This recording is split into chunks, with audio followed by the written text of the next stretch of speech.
Germany के अंदर एक स्त्री थी, उसे परमेश्वर में बढ़ने की बड़ी जील थी और उसकी जील को देख के उसका पति विश्वास में आया था और एक ही दिन के अंदर 5 लोगों ने बपतिस्मा लिया था। और उसके बाद जानते हैं क्या हुआ? उसने अपने पति से कहा, तुर्की के अंदर, जर्मनी से तुर्की तक, उसने कहा तुर्की में कोई भी नहीं है जो लोगों को परमेश्वर के लिए बताता है, हम तुर्की जाएंगे। और जानते हो उसने क्या किया? कुछ किताब लिए, कुछ अच्छी बातें ली और वो तुर्की गई। और जैसे ही वो तुर्की चली गई, वहां पर उन लोगों ने ट्रैक्स बांटना स्टार्ट किया। और जानते हो उसके बाद क्या हुआ? एक दिन जब वो सवेरे नींद से उठी तो उसने अपनी आंखों से जानते हैं क्या देखा?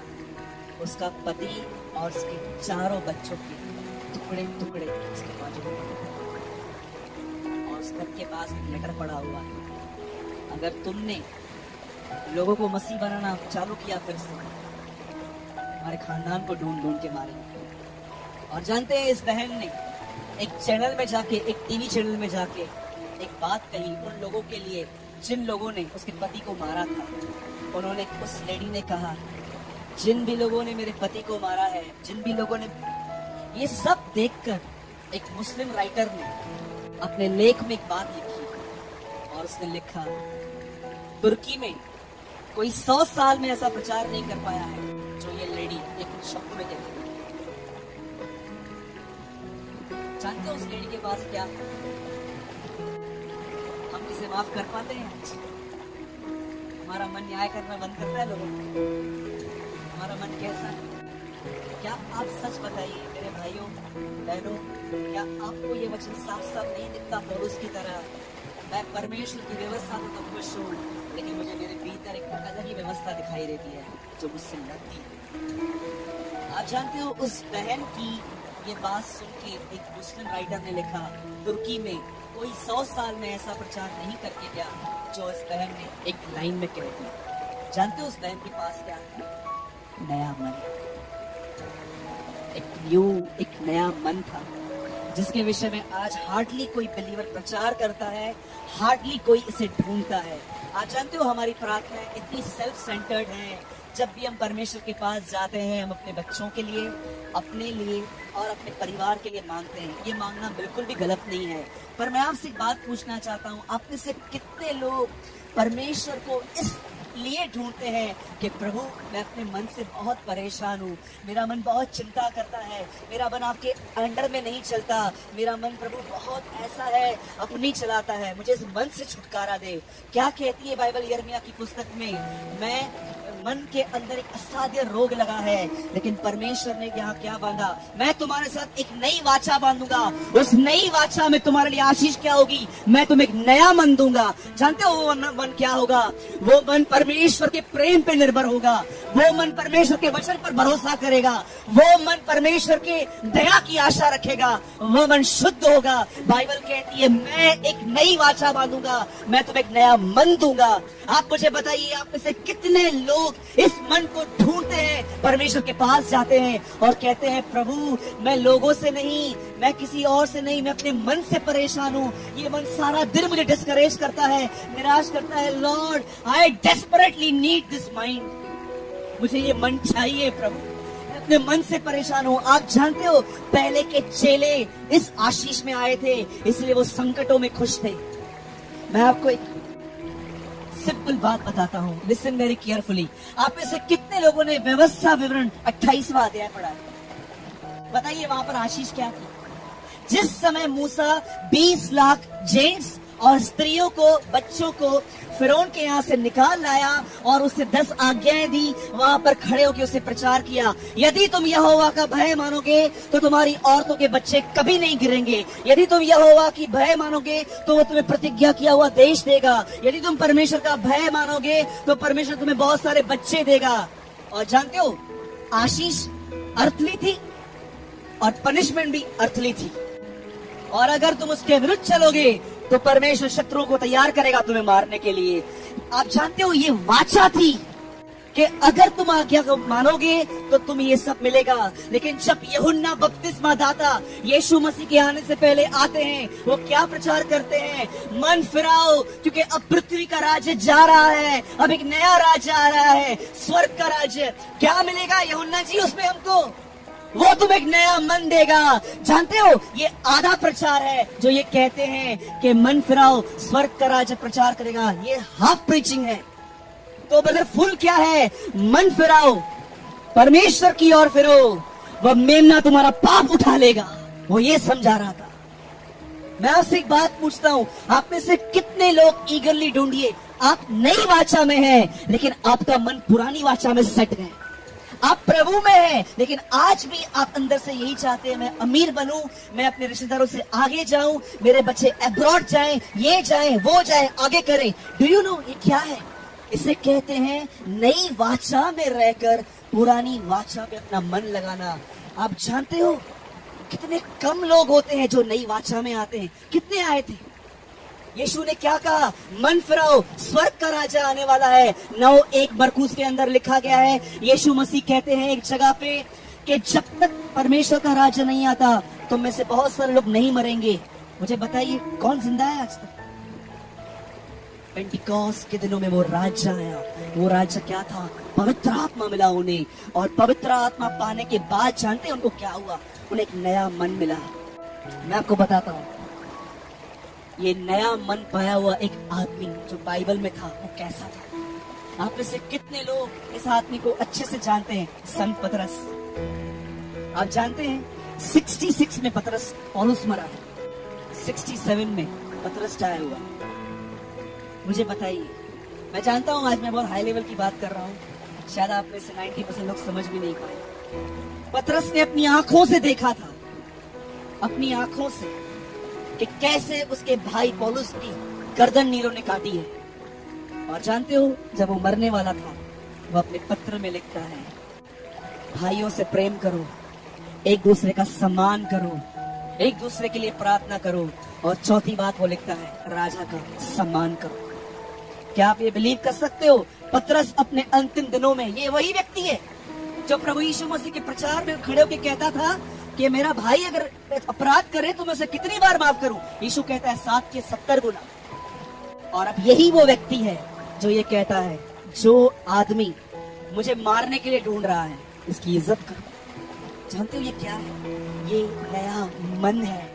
नए नियम की सबसे बड़ी आशीष ये है कि परमेश्वर ने कलीसिया को वादा किया है कि वो हमें एक नया मन देगा। जानते हो उस मन के अंदर क्या है? ये मन परमेश्वर पे निर्भर रहता है, ये मन परमेश्वर के प्रेम पे निर्भर रहता है, ये मन परमेश्वर से आदर पाने की कोशिश करता है। इस मन के अंदर इंसान को खुश करने की कोई बात ही नहीं है। लेकिन जानते हो ये मन मिलता किसको है? जो परमेश्वर के साथ समय बिताते हैं। मैं एक आखिरी बात बता के मैं मैसेज को पूरा करना चाहता हूँ। आज मैंने एक आर्टिकल लिखा, मेरे मन में वही बात आ रही है। आप में से कितने लोग ये बात जानते हैं? जिस समय मसीह लकड़ी पे मरा, पहला काम क्या हुआ? फर्स्ट वर्क, हाँ जी, पर्दा फट गया। बताइए ये पर्दा कैसे फटा? नीचे से ऊपर फटा कि ऊपर से नीचे? देखिए, इंसान नीचे से फाड़ सकता है, हम लोग ऊपर से कैसे फाड़ेंगे? ऊपर से नीचे इसलिए फटा, ये दिखाने के लिए ये काम परमेश्वर का है। अब मुझे बताइए पर्दा क्यों फटा है? ये कौन सा पर्दा था? ये कर्टन क्या था? गुलशन एस्तर ने इस जीवन का अनुभव किया था, इसलिए उसने किताब लिखा, पर्दा फटा।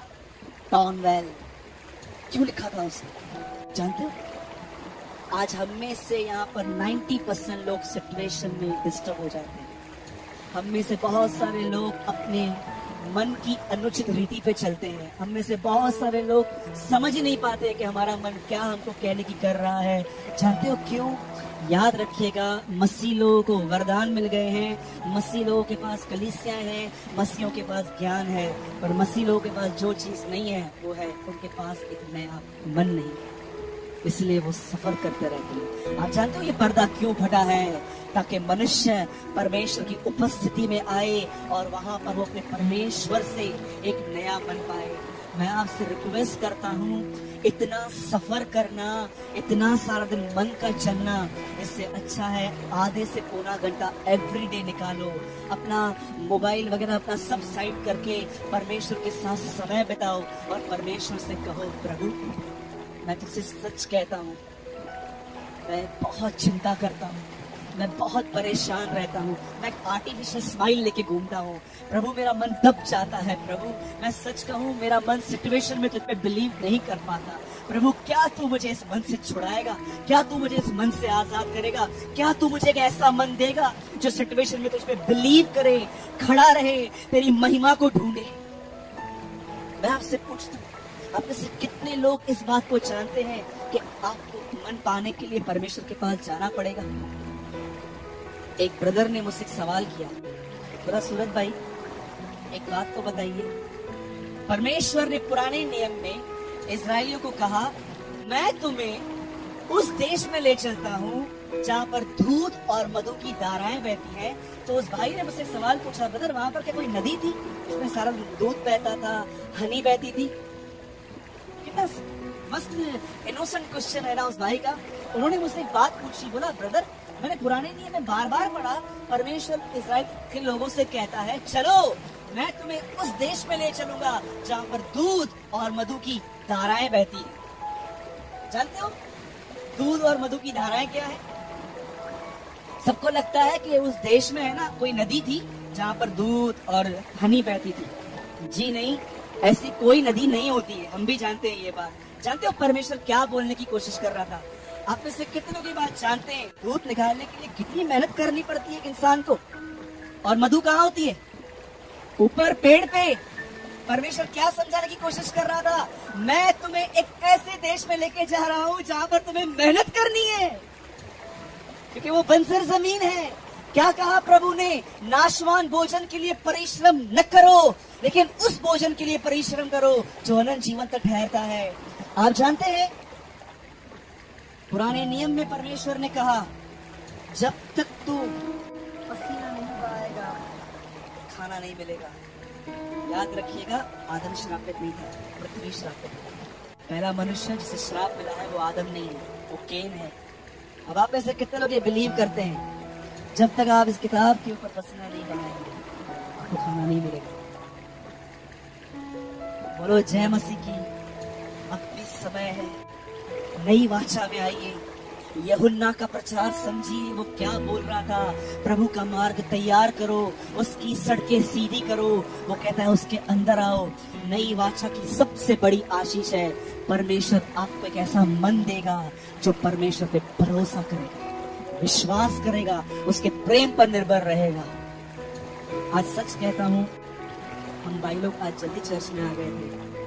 मैं जितनी देर यहाँ बैठा हुआ था मैं उतनी देर परमेश्वर से यही प्रार्थना कर रहा था, प्रभु काश आज कुछ लोग हो चर्च में जो उस मैसेज को सीरियसली, कुछ लोग हो, भले सब नहीं लेकिन कुछ लोग हो जो आज अपनी नीड को पहचाने के, यार सच बोलूं बात तो ये सही बोल रहा है ना, मन कितना परेशान करता है, बस अभी बहुत सफर किया, अब जाऊंगा परमेश्वर के पास अपने लिए, परिवार के लिए, बिजनेस के लिए, बच्चों के लिए, सब चीजों के लिए उसके लिए निर्भर रहूंगा। और याद रखिएगा जो कल्पना है वो हमारे लिए करता है वे कुशल की, हानि की नहीं। बोलो जय मसीह की। मैं चाहता हूं आप सब अपना दाहिना हाथ उठाइए और परमेश्वर से कहिए, प्रभु यीशु मुझे नया मन दीजिए, मुझे ऐसा मन दे जो तुझ पर निर्भर रहे, जो तेरे प्रेम पर भरोसा करे, जो तेरे वचन पर विश्वास करे। प्रभु मेरे अंदर अपने रास्ते निकालने की बड़ी जिद है, बड़ा हठीलापन है, छुड़ा मुझे इस मन से और मुझे एक ऐसा मन दे जो तुझ पर निर्भर रहे, तुझ पर भरोसा करे, तुझसे प्रेम करे, यीशु मसीह के नाम में आमीन। This is my little prayer for you. आज मेरी छोटी सी प्रार्थना है आपके लिए कि आप परमेश्वर के प्रेम को समझ पाए। डू यू नो, यूहन्ना कहता है